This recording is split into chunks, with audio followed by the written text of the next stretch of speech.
नमस्कार। आज हम बात करते हैं the theatre of the absurd या फिर द एब्सर्ड ड्रामा की। एब्सर्ड मीन्स जिसमें कोई भी तर्क नहीं होता। थिएटर ऑफ द एब्सर्ड यानी ऐसे नाटक जिनमें के कोई लॉजिक नहीं होता, कोई तर्क नहीं होता, कोई भी घटना कैसे भी घटित हो जाती है, वो कैसे घटित हुई उसका कोई कारण नहीं बताया जाता। तो ये थिएटर ऑफ द एब्सर्ड एक ऐसा टॉपिक है, हर कंपटीशन में पूछा जाता है। लिटरेचर से रिलेटेड कोई भी कंपटीशन ऐसा नहीं है जिसमें एब्सर्ड ड्रामा की बात नहीं होती। तो बहुत इम्पोर्टेंट टॉपिक है और आज मैं इसको डिटेल में ही डिस्कस करूँगी जिससे कोई भी क्वेश्चन कहीं से आए आप उसको अटैम्प्ट कर सकें। A philosophical term applied to drama, ये एक फिलोसॉफिकल यानी कि दार्शनिक शब्द है जिसको कि ड्रामा में अप्लाई किया गया है, नाटक के ऊपर लागू किया गया है। The word absurd is a philosophical term, तो ये जो एब्सर्ड शब्द है यानी अतार्किक, तर्कहीन, ये एक दार्शनिक शब्द है। इट वॉज फर्स्ट यूज्ड, इसको पहली बार प्रयोग किया गया था इन अ सर्टेन फिलोसॉफिकल कंटेक्स्ट, एक निश्चित दार्शनिक संदर्भ में, बाय एल्बर्ट कैमू के द्वारा। The philosopher of the absurd and the existentialist, तो ये जो एल्बर्ट कैमू हैं वो एक दार्शनिक था, अतार्किक जो थियरी है, जो सिद्धांत है, तर्कहीनता का सिद्धांत, एंड एन एग्जिस्टेंशियलिस्ट, और एक अस्तित्ववादी था। तो ये जो लोग हैं इनका मानना है कि जीवन में कुछ भी तर्क संगत नहीं होता।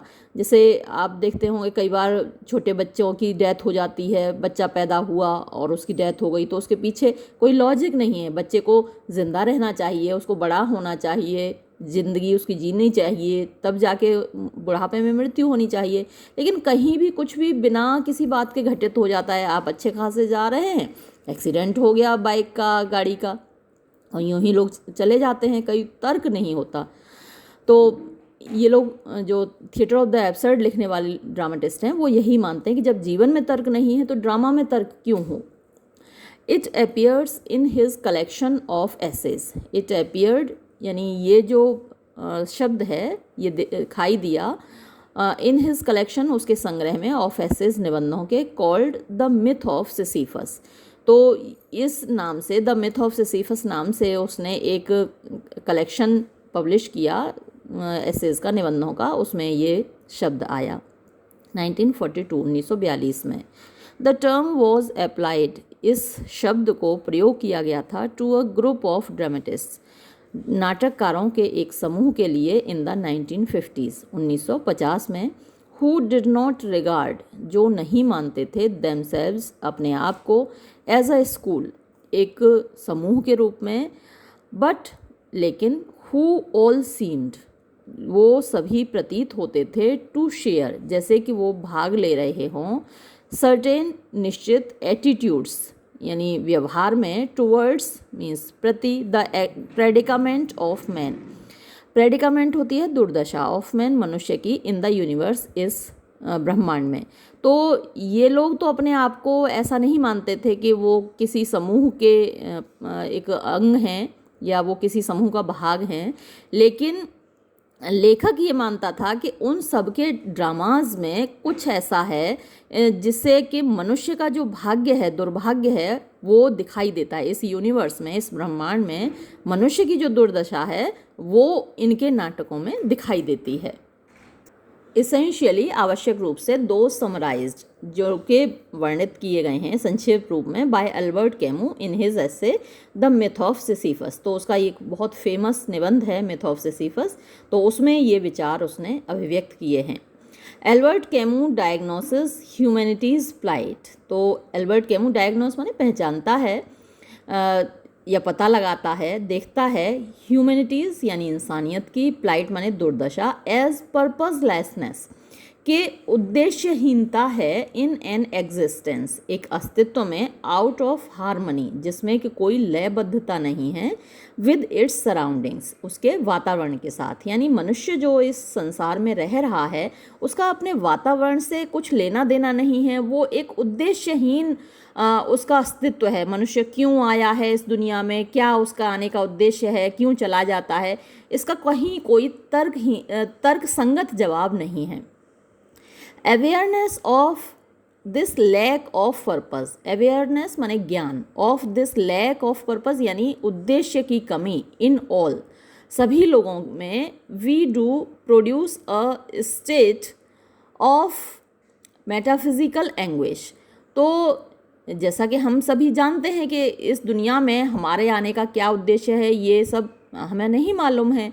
तो इससे क्या होता है, प्रोड्यूसेस ये बात पैदा करती है, अ स्टेट एक स्थिति, ऑफ मेटाफिजिकल मीन्स अलौकिक, फिजिकल लौकिक होता है और मेटाफिजिकल पारलौकिक कह सकते हैं आप उसे, एंग्विश माने चिंता। तो ये हमारे अंदर कभी कभी चिंता का विषय बन जाता है कि आखिर हम इस दुनिया में कर क्या रहे हैं, क्यों आए हैं।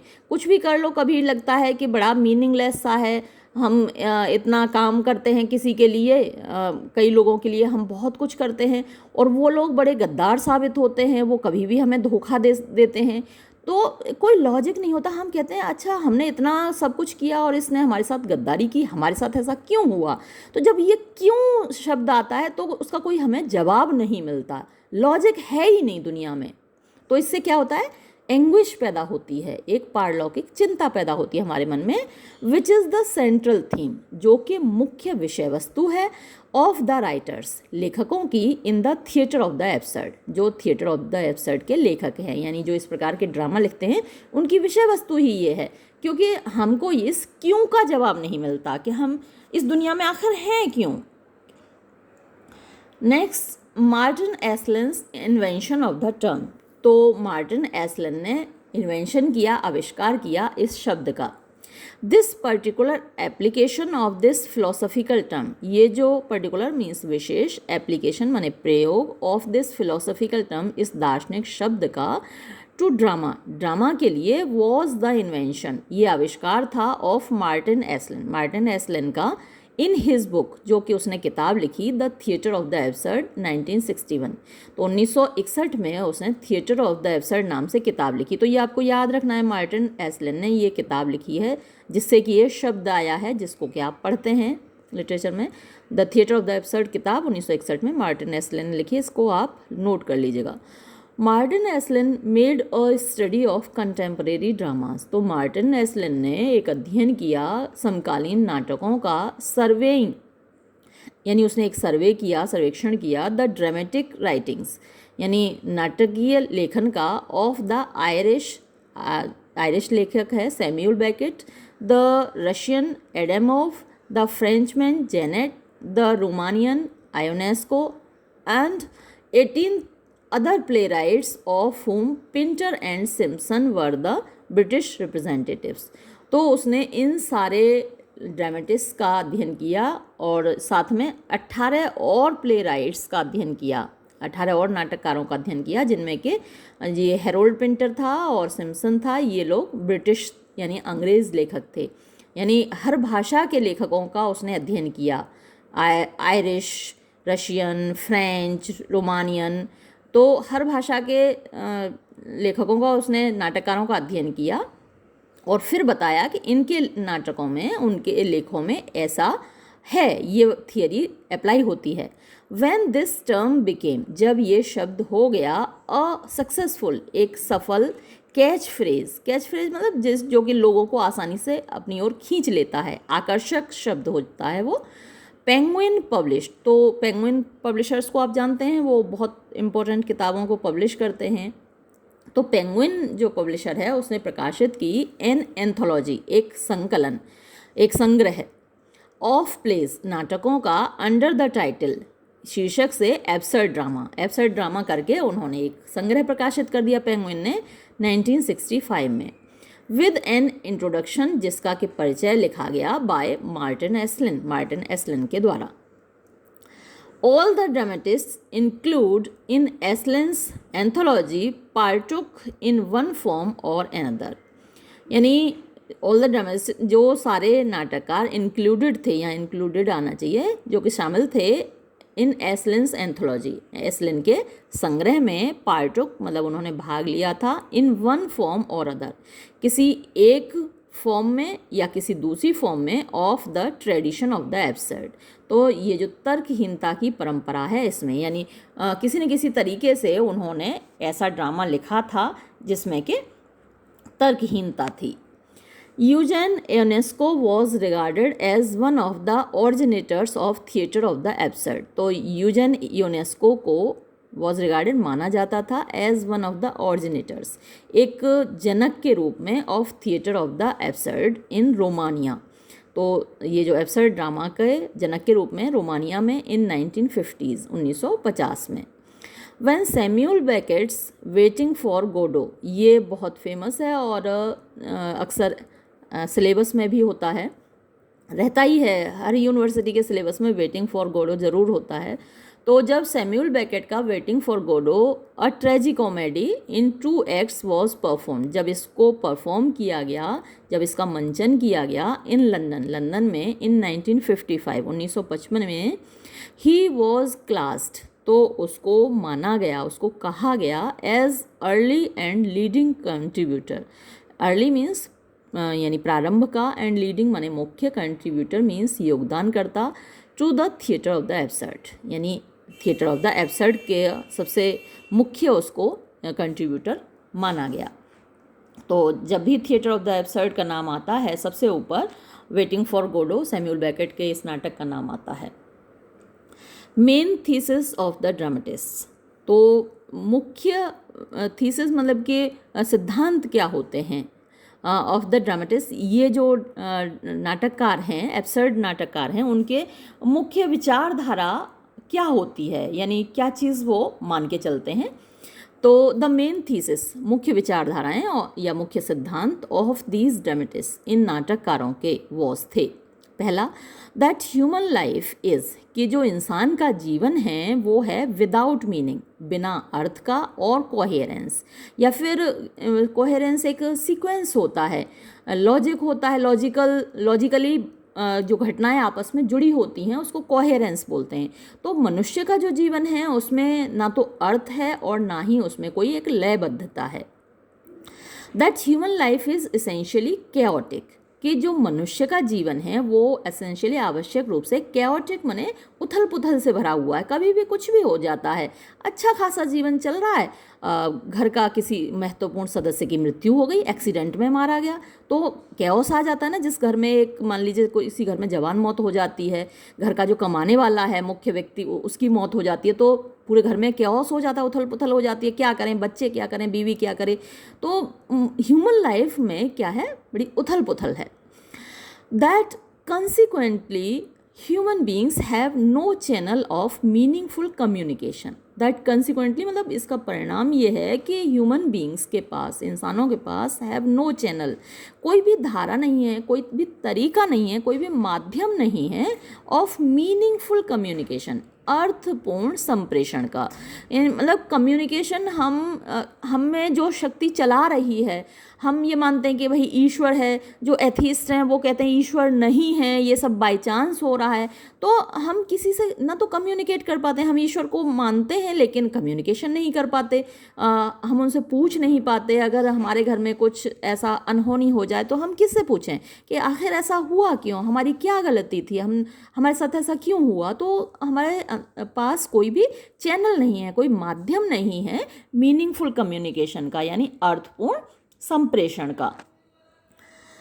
फिर है and that plays aiming to give a genuine reflection of life must do so through a medium, यानी कि दैट प्लेज नाटक एमिंग जिनका कि उद्देश्य है टू गिव देने का, अ जेन्यून एक वास्तविक, रिफ्लेक्शन मीन्स प्रतिकृति आप कह सकते हैं, और रिफ्लेक्शन होता है ना प्रतिबिंब कह सकते हैं आप, ऑफ लाइफ जीवन का, मस्ट डू सो उसको ऐसा करना होगा थ्रू अ मीडियम एक माध्यम से, विच सजेस्ट जो दिखाता हो द फुल रेंज पूरी संभावना ऑफ एब्सर्डिटी अतार्किकता की। यानी अगर आपको वास्तविक जीवन दिखाना है अपने नाटक में, अगर रियलिटी दिखानी है तो आपको क्या दिखाना होगा, एब्सर्डिटी दिखानी होगी, क्योंकि वास्तव में लाइफ में तो एब्सर्डिटी ही है। आपको क्या दिखाना होगा अपने नाटक में, मीनिंगलेसनेस, अर्थहीनता होगी, नॉनसेंस बकवास होगा, क्योंकि लाइफ में बहुत कुछ बकवास होता है, नॉन कम्युनिकेशन और संप्रेषण की मीन्स एब्सेंस होगी, यानी अपनी बात को ना कह पाना, कम्युनिकेशन माने अपनी बात को कहना, दूसरे तक पहुंचाना, और नॉन कम्युनिकेशन अपनी बात को दूसरे तक सही रूप में ना पहुंचा पाना। तो ये सब कुछ आपको दिखाना होगा अपने नाटक में, अगर आपको वास्तविकता दिखानी है, क्योंकि जो नाटक में दिखाया जाता है कि सब अच्छे के साथ अच्छा हुआ, बुरे के साथ बुरा हुआ, वो पोइटिक जस्टिस कहलाता है। पोइटिक जस्टिस एक बड़ा इंपॉर्टेंट टर्म है, आप इसको नोट कर लीजिएगा, अक्सर पूछ लिया जाता है व्हाट इज़ पोइटिक जस्टिस। तो पोइटिक जस्टिस में क्या होता है कि अच्छे के साथ अच्छा होता है, बुरे के साथ बुरा होता है, जबकि रियल लाइफ में तो ऐसा नहीं होता। कई बार बड़े मासूम लोग होते हैं, इनोसेंट लोग होते हैं, उनके साथ बहुत बुरा हो जाता है, और जो बहुत बुरे लोग हैं वो खूब फलते फूलते हैं। तो ये लाइफ में एब्सर्डिटी होती है ना। तो ये नाटक में दिखाना ज़रूरी है, ऐसा मानते हैं absurdist dramatist. The idea was carried, इस विचार को ले जाया गया टू द एक्सट्रीम, यानी एक्सट्रीम तक, पराकाष्ठा तक, बाय दोज, उनके द्वारा, हु एडवोकेटेड, जो मानते थे दैट के प्लेज शुड बी, नाटक होने चाहिए वर्डलेस, बिना शब्दों के, यानी बोलना ही नहीं चाहिए, वर्डलेस होना चाहिए, शब्दहीन होने चाहिए, अलाउइंग, जिससे कि अलाउ किया जा सके, अनुमति दी जा सके, द एब्सर्डिटी, तर्कहीनता को, to be conveyed, means convey माने पहुंचाना, समझाना या दिखाना, बाय जेस्चर, इशारों के द्वारा, एंड फिजिकल एंटिक्स, और शारीरिक क्रियाकलापों के द्वारा। तो कुछ लोगों का ये भी कहना है कि जैसे पहले मूक फिल्में होती थी ना, जो थिएटर होता था, जो फिल्में होती थी, उनमें आवाज़ नहीं थी। आपने चार्ली चैपलिन के कुछ देखे होंगे, फिल्में देखी होंगी पुरानी, तो उनमें आवाज़ नहीं होती थी। तो ऐसा ही होना चाहिए, कुछ लोग कहते हैं, जिससे कि एब्सर्डिटी दिखाई जा सके। दस, इस प्रकार द प्लेज, नाटक, विच इनकारपोरेटेड, जिनमें शामिल था, सर्टेन, निश्चित, फिलोसॉफिकल, दार्शनिक, बिलीफ्स, विचार, एंड यूज्ड, और जो नाटक प्रयोग करते थे, सर्टेन मेथड्स, कुछ निश्चित तौर तरीकों का, वर कॉल्ड एब्सर्ड ड्रामा, उनको एब्सर्ड ड्रामा कहा जाता था, तर्कहीन ड्रामा कहा जाता था। तो अगर आपको छोटा आंसर लिखना है तो इतना काफ़ी है ना। आपने एक दो नाटक का नाम भी दे दिया इसमें, और कुछ ऑथर्स के नाम भी आ गए, तो अगर छोटा आंसर लिखना है तो इतना काफ़ी है। लेकिन ज़्यादातर तो अब लॉन्ग आंसर आ रहे हैं, तो आपको इतने से काम नहीं चलेगा, थोड़ा इसमें और जोड़ेंगे आप। तो चलिए और आगे देखते हैं लॉन्ग आंसर के लिए। Various labels to the new plays, various माने विविध, लेबल्स मतलब नामकरण जो किए जाते हैं, लेबल लगा दिए जाते हैं ना, जैसे बोतल पे आप देखते होंगे डिब्बों पर लेबल लगे हुए आते हैं, तो विभिन्न नाम दिए गए हैं टू द न्यू प्लेज, नए नाटकों को। The new plays were given, नए नाटकों को दिए गए ऑल सॉर्ट्स ऑफ लेबल्स, हर प्रकार के नाम। The drama of the 1950s, 1950 के दशक का जो नाटक था, वॉज कॉल्ड, उसको कहा गया द एब्सर्ड ड्रामा, यानी तर्कहीन नाटक। The experimental drama, experimental means जो प्रयोग धर्मी है, प्रयोग जिसमें किया जाता है, प्रयोग धर्मी नाटक। द किचन सिंक ड्रामा, यानी किचन का सिंक होता है ना, उसमें क्या होता है, सब झूठे कूटे गंदे बर्तन डाल दिए जाते हैं, तो ऐसा किचन सिंक वाला नाटक। द न्यू ड्रामा, नया नाटक। The drama of non communication, communication संप्रेषण होता है, अपनी बात को दूसरे तक पहुंचाना। नॉन कम्युनिकेशन जहां संप्रेषण की का अस्तित्व नहीं होता, तो ऐसा नाटक जिसमें कि कम्युनिकेशन नहीं है, संप्रेषण नहीं है। द डार्क कॉमेडी, यानी अंधेरे कॉमेडी, यानी सुखांत नाटक, हास्य नाटक। और the drama of cruelty, cruelty दुष्टता होती है, निर्दयता होती है, तो दुष्टता का नाटक। The drama of new realism, new माने नया, रियलिज्म वास्तविकता, तो नई वास्तविकता का नाटक। The comedy of menace, comedy means हास्य नाटक होता है। मीनेस, ये जो कॉमेडी ऑफ मीनेस, एक तो नाम थोड़ा सा इसमें गलत है, MENACE होता है मीनेस। मीनेस का मतलब होता है कोई परेशानी, कोई कष्ट, कोई ख़तरा। तो ये टर्म थोड़ा सा और अलग से आप नोट कर लीजिएगा, ये डेविड कैम्पटन ने दिया था ये टर्म। उसने अपने 4 नाटक कलेक्टिवली पब्लिश किए थे द ल्यूनेटिक व्यू नाम से। तो उसमें ये टर्म दिया था कि उसमें होता क्या है कि एक कोई कैरेक्टर होता है या फिर कुछ ज़्यादा कैरेक्टर्स होते हैं जो ये फील करते हैं कि उनके साथ कुछ बुरा होने वाला है, कोई बुरी ताकत, कोई भूत प्रेत उनके आसपास घूम रहा है, तो ऐसा उनको अनुभव होता है। आपने रियल लाइफ में भी देखा होगा, बहुत सारे लोगों को ऐसा लगता है कि जैसे उनके साथ कुछ बुरा होने वाला है, और जैसे उनको कोई आत्मा दिखाई देती है, भूत दिखाई देता है। तो इस तरीके के कैरेक्टर्स उसमें मिलते हैं। David Kempton, CAMPTON, David Kempton का नाम नोट कर लीजिएगा। कॉमेडी ऑफ मीनिंग्स, कई बार इस पे सवाल पूछ लिया जाता है, शॉर्ट आंसर टाइप क्वेश्चन या फिर मल्टीपल चॉइस क्वेश्चंस में आता है। इस तरीके का नाटक हैरोल्ड पिंटर ने भी लिखा है। Comedy of meanings Harold Pinter ने भी लिखा है। उसका जो नाटक है, एक द बर्थडे पार्टी और एक द डम वेटर, तो उनमें भी इसी तरीके के कैरेक्टर्स हैं जिनको लगता है कि उनके साथ कुछ बुरा होने वाला है। मार्टिन, आगे बढ़ते हैं। मार्टिन एसलन लेमेंटेड। मार्टिन एसलन ने लेमेंटेड माने विलाप किया, उसको बुरा लगा। वो कहता है कि the success of this title, यानी उसने विलाप किया द सक्सेस, सफलता पर, ऑफ दिस टाइटल, इस शीर्षक के। अ कैच फ्रेज, ये एक आकर्षक शब्द था।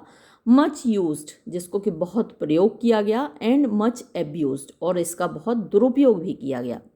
बट ही स्टिल फेल्ट, लेकिन उसने फिर भी महसूस किया दैट के इट कुड प्रूव यूजफुल, ये उपयोगी साबित हो सकता था। As a kind of intellectual shorthand, एक प्रकार के, इंटेलेक्चुअल माने बौद्धिक होता है, शॉर्ट हैंड अगर आप परिचित हों, एक इस तरीके की लिखने की कला होती है। अभी तो क्या है, ये जो पत्रकार लोग हैं, अभी तो रिकॉर्डर साथ में लाते हैं, तो सामने जो व्यक्ति बोल रहा है उसकी बात को रिकॉर्ड कर लेते हैं और फिर बाद में लिख देते हैं। पहले शॉर्ट हैंड होती थी, अभी भी कुछ लोग इसको लिखते हैं। शॉर्ट हैंड में क्या है, बहुत बड़ा सेंटेंस एक शब्द में लिख जाता है, तो उसको शॉर्ट हैंड कहते हैं। तो ये एक तरीके के बौद्धिक शॉर्ट हैंड है for a complex pattern. Complex means जटिल, पैटर्न माने नमूना, ऑफ सिमिलैरिटीज, समानताओं का, इन अप्रोच, अप्रोच माने व्यवहार, तो व्यवहार में कुछ समानताएं हैं, उनका एक जटिल नमूना है और उसके लिए ये नाम दे दिया गया। Of shared philosophical and artistic premises, shared यानी जिसमें बहुत सारे लोग भागीदार हैं, फिलोसॉफिकल दार्शनिक, एंड आर्टिस्टिक कलात्मक, प्रेमिसेस माने सिद्धांत। तो बहुत सारे लोग, बहुत सारे नाटककार जो कि जिन दार्शनिक सिद्धांतों और कलात्मक सिद्धांतों में भागीदार हैं, उनके लिए एक ऐसा शब्द ये ईजाद कर लिया गया। नेक्स्ट है द फ्रेंच इन्फ्लुएंस, यानी फ्रांसीसी प्रभाव। Though Esslin did not use, हालांकि एसलिन ने नहीं प्रयोग किया the plays of Jean Paul Sartre और Albert Camus in his discussion, या फिर एल्बर्ट कैमू ये भी फ्रेंच राइटर था, जीन पॉल सार्टर भी फ्रेंच राइटर था। तो इन हिज डिस्कशन, अपने डिस्कशन में, अपने विचार विमर्श में या अपने लेखन में, of the theatre of the absurd, यानी थिएटर ऑफ द एब्सर्ड में जो उसने लिखा है। येट फिर भी ही एम्फेसाइज्ड, उसने जोर दिया दैट के द प्ले राइट्स, यानी नाटककारों को, शुड ट्राई, कोशिश करनी चाहिए, टू अचीव अ यूनिटी, एकता प्राप्त करने की, between the form and the content. Form यानी जो रूप होता है, स्वरूप होता है, एंड द कंटेंट जो विषय वस्तु होती है। तो जो स्वरूप है नाटक का और जो विषय वस्तु है, उनमें एक यूनिटी होनी चाहिए। एज डिड सार्टर, जैसा कि सार्टर ने किया था, एंड कैमू, और कैमू ने किया था, in their nausea and the outsider, तो उन्होंने अपने नाटक को नौशिया और आउटसाइडर में जैसा किया है। फिर है characteristics of the absurd. Characteristics माने खासियतें, विशेषताएं, ऑफ द एब्सर्ड।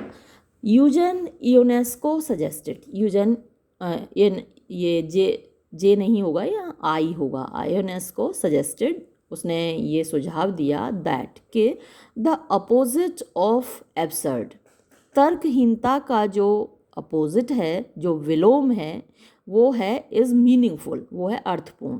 तो जहाँ अर्थ है वो एब्सर्ड नहीं है, और जहाँ अर्थ नहीं है वो एब्सर्ड है।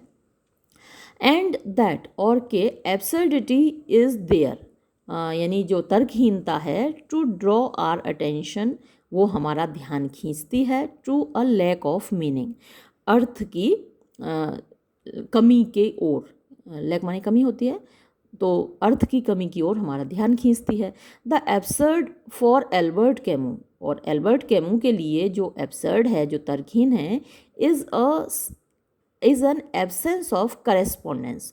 वो एक एब्सेंस मीन्स अनुपस्थिति है, ऑफ करेस्पॉन्डेंस माने संप्रेषण की, यानी अपने विचारों को पहुंचाने की, दूसरे के विचारों को जानने की, between the minds need for unity and the chaos the mind experiences, between माने बीच में, द माइंड सीट यानी जो दिमाग की आवश्यकता है, फॉर यूनिटी एकता के लिए, एंड द chaos और उथल पुथल, द माइंड एक्सपीरियंसेस जो कि हमारा दिमाग अनुभव करता है, एंड द ओबियस रेस्पॉन्स और जो स्पष्ट रेस्पॉन्स है, जो प्रतिक्रिया है, वो होती है आइदर सुइसाइड, या तो आत्महत्या, और इन द अपोजिट डायरेक्शन, या फिर दूसरी दिशा में, अ लीप ऑफ फेथ यानी एक उछाल, फेथ माने विश्वास से। तो ऐसा जब होता है, जब हम ये अनुभव करते हैं कि दुनिया में कुछ भी मीनिंगफुल नहीं है, सब कुछ बेकार है, हम जितना भी कुछ कर लें उसका कोई प्रतिफल हमको नहीं मिलता है, कितनी भी मेहनत कर लें उसका फल हमको नहीं मिलता है, मतलब हर वक्त व्यक्ति को ऐसा महसूस होता है जैसे कि वो हर पग पर असफल हो रहा है, और दुनिया में कुछ भी अर्थपूर्ण नहीं है, हम किसी के लिए कुछ भी कर लें वो खुश नहीं हो रहा है, और अब दुनिया बड़ी अर्थहीन है। ऐसा जब व्यक्ति को महसूस होता है, लाइफ मीनिंगलेस लगती है, अर्थहीन लगती है, तब वो क्या करता है, सुसाइड करता है, आत्महत्या करता है। तो यही कहना है एल्बर्ट कैमू का। द फीलिंग ऑफ एब्सर्डिटी, ये जो तर्कहीनता की भावना है, सेज कैमू, कैमू कहता है, कुड स्ट्राइक एनी मैन, ये किसी भी व्यक्ति के दिमाग में स्ट्राइक कर सकती है, दिमाग में आ सकती है, in the face of any street corner, किसी भी गली के कोने में कभी भी कहीं भी खड़े होकर ये भावना उसके दिमाग में आ सकती है कि ज़िंदगी में कुछ भी मीनिंगफुल नहीं है, सब बकवास है, सब बेकार है। दिस सडन बर्थ, ये अचानक से जन्म लेने वाली ऑफ फीलिंग, भावना, अराइव्स, आती है, जनरली प्रायः, इन वन ऑफ 4 वेज, 4 तरीकों में से किसी एक तरीके से। पहला, the mechanical nature of people's lives, mechanical means मशीनी, नेचर मीन्स प्रकृति, ऑफ पीपल्स लाइव्स, लोगों के जीवन की। तो लोगों को जब अपना जीवन ऐसा लगता है कि हम बिल्कुल मशीन बन गए हैं, सुबह उठना, तैयार होना, ऑफिस जाना, वापस आना, फिर सो जाना, फिर सुबह उठना, तो ऐसा लगता है जैसे मशीन बन गए हों। तो the mechanical nature of people's lives, जो जीवन, लोगों का जीवन है, उसका मशीनी जो रूप है, मे लीड देम, उनको ले जा सकता है, टू क्वेश्चन, सवाल करने की ओर, द वैल्यू, मूल्य, एंड पर्पस, और उद्देश्य, ऑफ देयर एग्जिस्टेंस, उनके अस्तित्व का। तो जब ऐसे मशीन बन जाते हैं लोग, यानी एक बोर्डम आ जाती है उनकी ज़िंदगी में, तब वो सवाल करने लगते हैं कि यार हम ये कर क्यों रहे हैं, किसके लिए कर रहे हैं, सुबह उठते हैं, फिर जाते हैं, काम करते हैं, पैसा कमाते हैं, किसके लिए कर रहे हैं, क्यों कर रहे हैं। तो लोगों के मन में ये सवाल आने लगता है, और जब ये सवाल आने लगता है तो उनको लगता है कि भाई सब कुछ बेकार है, बकवास है, और वो फिर आत्महत्या कर लेते हैं। द रिकग्निशन, ये पहचान, that time is a destructive force, और जब हमको ये लगता है कि जो समय है वो एक विनाशकारी ताकत है, सब कुछ नष्ट कर देता है। हम देखते हैं कि जब हम थोड़े से युवा थे, 20-25 साल की उम्र थी, 20 साल की उम्र थी, तो कितनी एनर्जी होती थी, कितना उल्लास होता था। धीरे धीरे जो हमारा शरीर है वो क्षीण होता जा रहा है, कमज़ोर होता जा रहा है, ज़रा सा ठंड लग जाए तो हाथ पैरों में दर्द होता है, गर्मी तो बर्दाश्त ही नहीं होती है, तो और ना तो हम दौड़ पाते हैं, ना उतना काम नहीं कर पाते, उतना उल्लास नहीं है। तो ये क्या होता है, हमको ऐसा लगता है कि जो टाइम है वो डिस्ट्रक्टिव फोर्स है, वो एक विनाशकारी ताकत है जो हमको बर्बाद किए जा रही है, हमारा नाश किए जा रही है।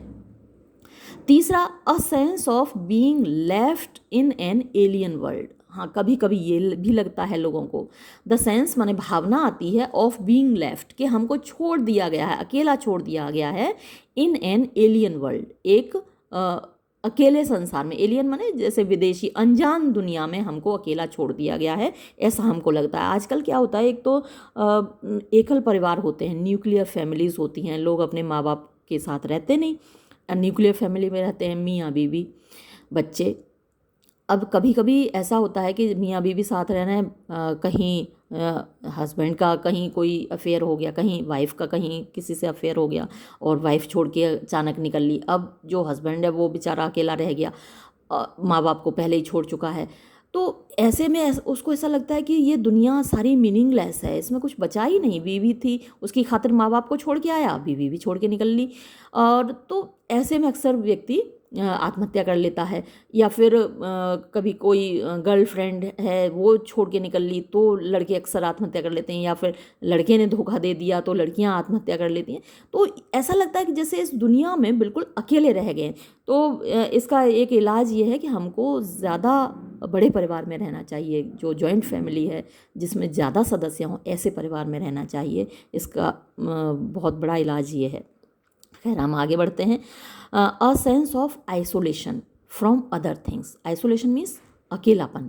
तो ये जो भावना है अकेलेपन की, फ्रॉम अदर थिंग्स, दूसरी चीज़ों से अकेलेपन की ये जो भावना है, ये जब हमारे अंदर घर कर जाती है तब भी निराशा की भावना आ जाती है।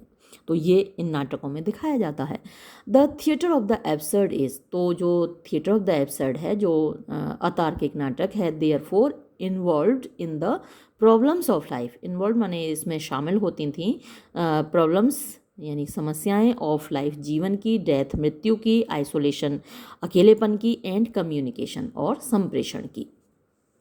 तो ये थी खासियतें एब्सर्ड की, यानी जो अतार्किक है उसकी खासियतें। अतार्किक क्या चीज़ें हैं, ये सारी चीज़ें अतार्किक हैं जो अभी आपने पढ़ी इस हेडिंग में। अब बात करते हैं कि जो अतार्किक नाटक है उसकी खासियतें क्या हैं। Characteristics of the absurd drama.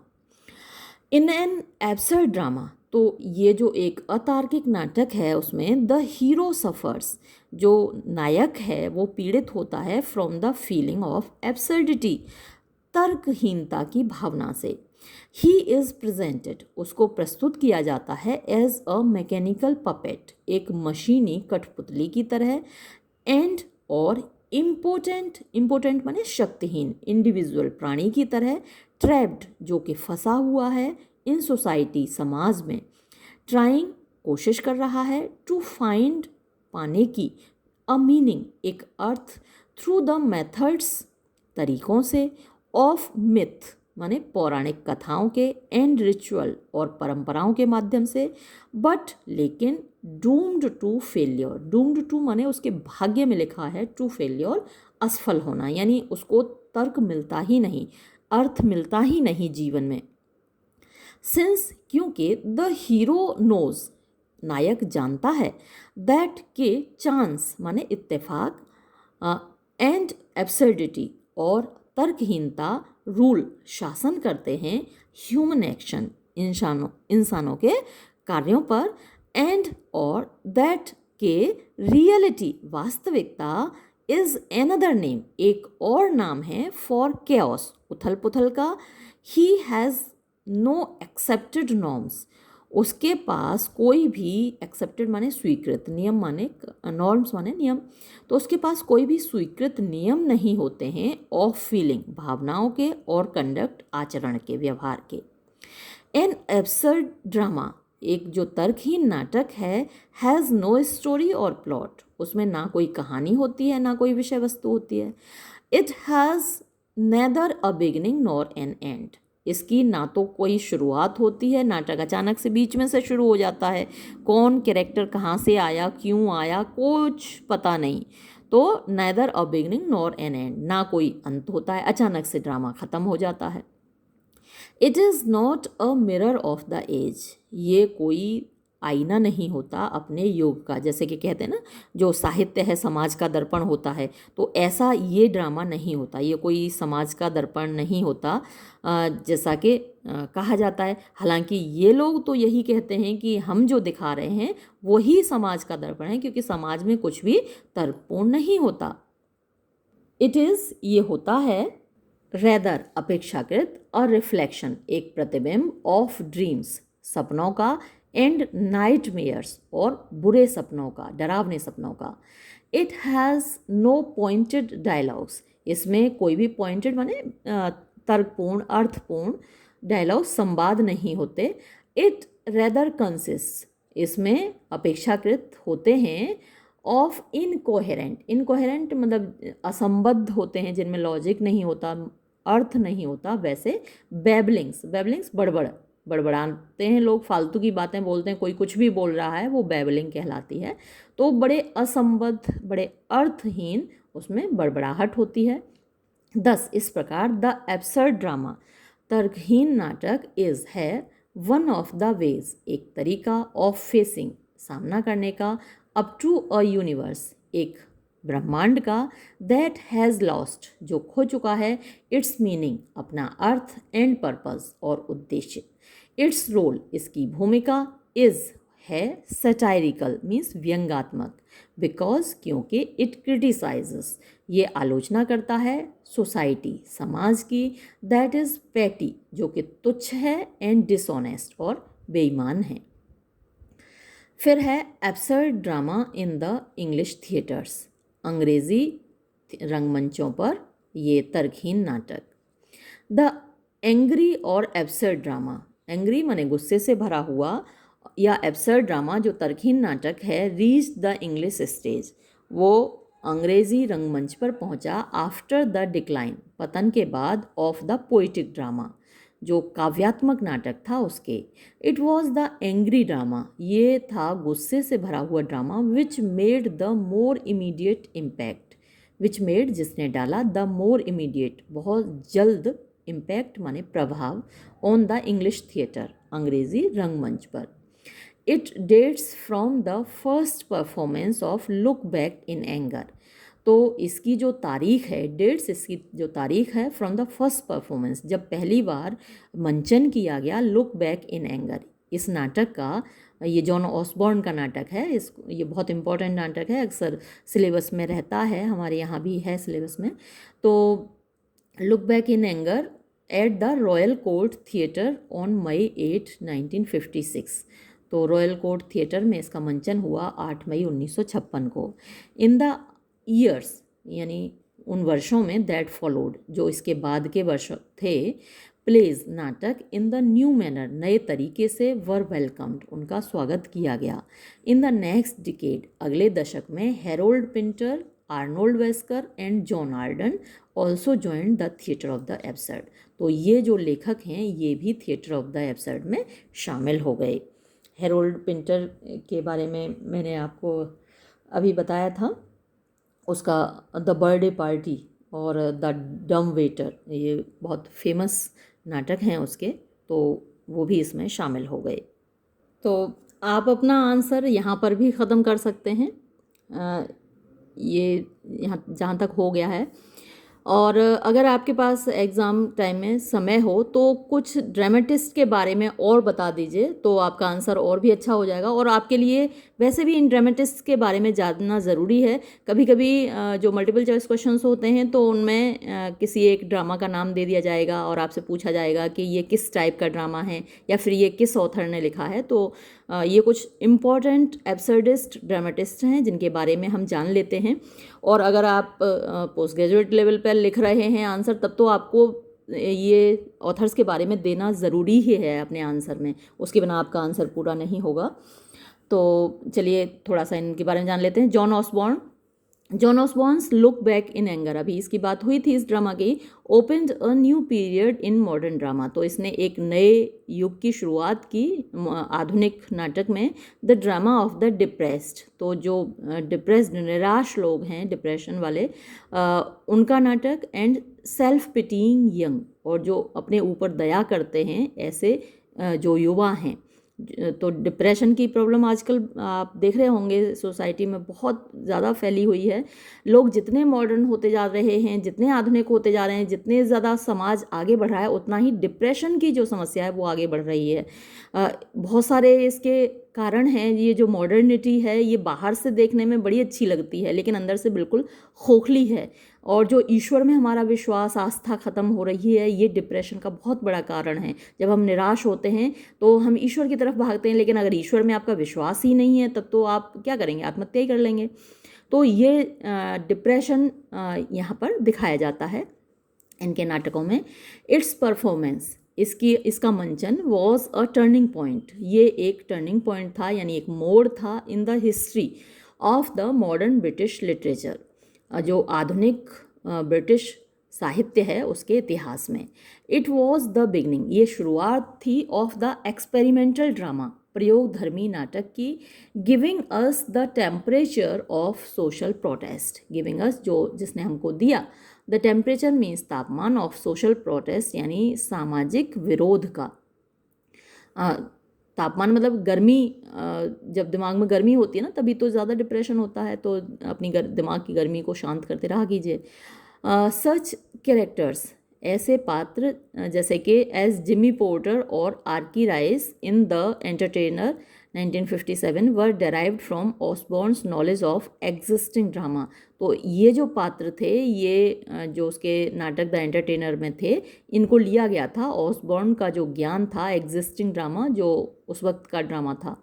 His letter pledge, उसके जो बाद वाले नाटक हैं, Luther, a portrait of me, inadmissible evidence and east of Suez, offered a striking evidence of the flowering of Osborne's talent.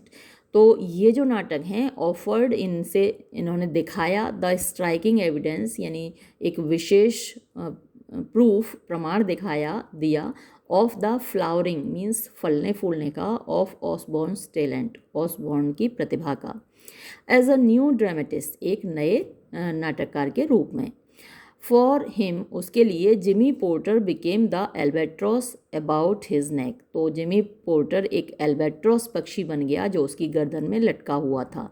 तो एल्बेट्रॉस से अगर आप परिचित हों, एल्बेट्रॉस द एंशिएंट मैरिनर कविता है जो कि कॉलरिज ने लिखी है, एस.टी. कॉलरिज ने। तो वहाँ एल्बेट्रॉस पक्षी का जिक्र आता है और उसको मार डाला था सेलर्स ने। उसके बाद बहुत वहाँ तूफान आया, तबाही हुई, तो ये वहाँ से एल्बेट्रॉस शब्द लिया गया है, जो कि तबाही लाने वाली चीज़ होती है। हेरोल्ड पिंटर, अब एक और नाटककार हैं एब्सर्डिस्ट ड्रामा के लिखने वाले लेखक हेरोल्ड पिंटर, उनकी बात करते हैं। Harold Pinter's dramatic work, Harold Pinter का जो नाटकीय लेखन है, is named as comedy of menace, उसको कॉमेडी ऑफ मीनेस कहा जाता है, अभी मैंने इसकी बात भी की थी। एंड इट इज़ एलाइड, और ये जुड़ा हुआ है with the theatre of the absurd, theatre of the absurd से जुड़ा हुआ है कॉमेडी ऑफ मीनेस। बेटा, हिज फर्स्ट प्ले, उसका पहला नाटक द बर्थडे पार्टी, अभी मैंने पहले भी इसका जिक्र किया बर्थडे पार्टी का। 1958 was a flop in the beginning, तो शुरुआत में तो ये फ्लॉप हो गया, चला नहीं, किसी ने देखा नहीं नाटक, बट लेटर, लेकिन बाद में इट वॉज अ सक्सेस, ये सफल हुआ। इट गेव इट्स ऑडियंस, इसने अपने दर्शकों को दिया अ फीलिंग, एक भावना, ऑफ काम यानी शांति और काफ्काएस्क हॉरर। तो फ्रांस काफ्का एक राइटर है, उसकी एक स्टोरी भी मैंने अपलोड की है, an old man with enormous wings, वो कहानी अपलोडेड है। तो ये भी इसी टाइप का लेखक है फ्रांस काफ्का। तो काफ्का वाला जो हॉरर था, जो भय था, वो यहाँ दिखाई दिया इस नाटक में, द बर्थडे पार्टी में। द केयर टेकर, जो कि 1960 में पब्लिश हुआ, वॉज एन इमीडिएट सक्सेस, वो तुरंत ही सक्सेसफुल हुआ, सफल हो गया। इट मेड इट्स ऑथर, इस नाटक ने अपने लेखक को बना दिया one of the leading dramatist, एक मुख्य नाटककार ऑफ द डे, अपने समय का। ही वॉज द मास्टर, वो मालिक बन गया, of pregnant silences on the stage. Pregnant silence क्या होती है? जब कोई महिला प्रेग्नेंट होती है तो उसके गर्भ में बच्चा होता है, और साइलेंस के लिए ये शब्द प्रयोग किया है, तो मतलब कि एक अर्थपूर्ण शांति का ऑन द स्टेज, रंगमंच पर। तो एक ऐसी शांति उसके रंगमंच पर दिखाई देती थी जिसमें एक अर्थ होता था। दीज साइलेंसेस, ये जो शांति थी, सिग्नल्ड, बताती थी, संकेत देती थी ह्यूमन फेलियर, इंसान की जो असफलता है, टू कनेक्ट एंड कम्युनिकेट, एक दूसरे से जुड़ने की में जो असफलता है, और कम्युनिकेट, एक दूसरे तक अपनी बात पहुंचाने की जो असफलता है। हम लोग, इंसान लोग, एक दूसरे तक अपनी बात नहीं पहुंचा पाते, जो कहना चाहते हैं अक्सर वो नहीं कह पाते, मन की बात मन में रह जाती है, तब बहुत डिप्रेशन होता है। इसलिए तो कहते हैं कि दोस्त बनाइए, लोगों से मिलिए जुलिए, और सबसे बड़ी बात, जॉइंट फैमिली में रहिए, न्यूक्लियर फैमिली में नहीं। न्यूक्लियर फैमिली में बात करने के लिए कम लोग होते हैं, इसलिए डिप्रेशन के शिकार न्यूक्लियर फैमिलीज़ में लोग ज़्यादा होते हैं, ये आपने देखा होगा। हिज कहाँ थे हम, हाँ, ही एम्प्लॉयड, उसने प्रयोग किया सच साइलेंसेस, ऐसी शांति को, एज अ टेक्निकल डिवाइस, एक तकनीक के रूप में, टेक्निकल डिवाइस तकनीक होती है, टू सजेस्ट, ये दिखाने के लिए, the ominous and the incommunicable. Ominous होता है जो अपशकुन वाली चीज़ें होती हैं, है ना, डरावनी चीज़ें होती हैं, एंड द इनकम्युनिकेबल, जिनको कि बताया नहीं जा सकता, समझाया नहीं जा सकता, कुछ चीज़ें, कुछ बातें ऐसी मन में आती हैं ना जिनको बताया नहीं जा सकता, तो ये उस साइलेंस से दिखाता था, उसके नाटक के बीच में एकदम से शांति हो जाती थी। हिज लेटर स्टेज प्लेज, दो जो उसके बाद के नाटक हैं, the dwarfs, the homecoming and the old times, showed, इन नाटकों ने दिखाया हाउ पिंटर एक्टेड, कि कैसे पिंटर ने प्रयोग किया दीज साइलेंसेस, इन शांतियों का, ऑन द स्टेज, रंगमंच पर। फिर एक और नाटककार हैं आर्नोल्ड वेस्कर, इनके बारे में भी जान लीजिए, जितना आप जान सकें उतना आपके लिए बेहतर रहेगा। Arnold Wesker setup an organization, Arnold Wesker ने एक संगठन बनाया ऑफ राइटर्स, लेखकों का, एक्टर्स, अभिनेताओं का, एंड स्टेज डिज़ाइनर्स, और रंगमंच के साज सज्जा जो रंगमंच कर्मी होते हैं उनका, नेम्ड सेंटर 42, जिसका नाम था सेंटर 42। तो ये नाम याद रखिएगा कि ये संगठन सेंटर 42 किसने बनाया, आर्नोल्ड वेस्कर ने बनाया। At the beginning of the 1960s, 1960 की शुरुआत में, टू प्रमोट, यानी प्रमोट करने के लिए, फेस्टिवल्स, त्योहारों का, ऑफ आर्ट्स, कला के, एंड एग्जीबिशन, और नुमाइश का, प्रदर्शनियों का, ऑफ क्राफ्ट वर्क, जो हस्तशिल्प होता है उसके कार्यों का। While he was attending a school, जब वो एक स्कूल अटेंड कर रहा था, ऑफ फिल्म टेक्निक, फिल्मों की तकनीक का, यानी उसमें पढ़ रहा था, प्रशिक्षण ले रहा था। He turn to play writing, तब वो नाटक लिखने लगा। हिज अर्ली प्लेज, उसके जो शुरुआत के नाटक हैं, Chicken Soup with Barley Roots and I am Talking About Jerusalem, were first performed, तो पहले इनका मंचन किया गया at the Belgrade Theatre, Belgrade Theatre में, कोवेंट्री। लेटर, बाद में, देवर स्टेज्ड, उनका मंचन किया गया इन लंदन, लंदन में, एंड पब्लिश टुगेदर, और वो साथ में प्रकाशित किए गए, as the Wesker trilogy, Wesker trilogy करके, यानी ये 3 नाटक हैं, तीनों को मिलाकर वेस्कर ट्रायलॉजी नाम से पब्लिश किया गया 1960 में। हिज अदर प्लेज, उसके दूसरे नाटकों में इंक्लूड, शामिल हैं, the kitchen, chips with everything, the 4 seasons and the wedding feast, ये शामिल हैं। फिर एक और नाटककार हैं John Arden, John Arden is the author of all fall down और the water of Babylon, live like pigs and Armstrong's last good night, तो ये इनके नाटक हैं। अब कंक्लूज़न, निष्कर्ष, दो नौशिया एंड एंग्स्ट, दो, हालांकि नौशिया क्या होती है, जो हमको उल्टी आती है, और एंग्स्ट क्या होती है, चिंता होती है। फियर, डर, एंड ट्रेमलिंग, और कपकपी, were the stock in trade, ये स्टॉक इन ट्रेड माने जो कि आम चीज़ें थीं, ऑफ एब्सर्ड ड्रामा, एक तर्कहीन नाटक के।